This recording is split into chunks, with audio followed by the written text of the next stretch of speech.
সংসার তো সবাই করে, কিন্তু সুন্দরভাবে গুছিয়ে সংসার করাটাও কিন্তু একটা আর্ট। শরীরের যত্ন নিলে যেমন শরীর সুন্দর হয়, ঠিক তেমনই সংসারের যত্ন নিলেও সংসার সুন্দর হয়।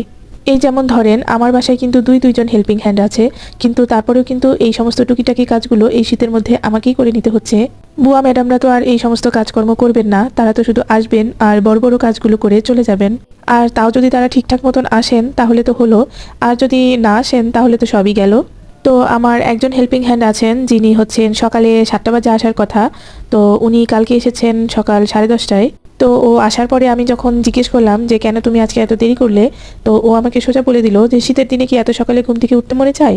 তো শীতের দিনে এত সকালে আসতে পারবো না, সকালের কাজগুলো একটু আপনি কষ্ট করে করে নেবেন, তারপরে বাকিটা রেখে দিবেন, আমি এসে করে দিব। তো এই হচ্ছে আমাদের বুয়া ম্যাডামদের অবস্থা। আমরা যারা হেল্পিং হ্যান্ড দিয়ে কাজ করাই, তো তারা সবাই জানি যে আমাদের সবারই মনে হয় একই প্রবলেম। সব কিছুর পরেও আমাদের বুয়া ম্যাডামদের ছাড়া একদিনও চলে না।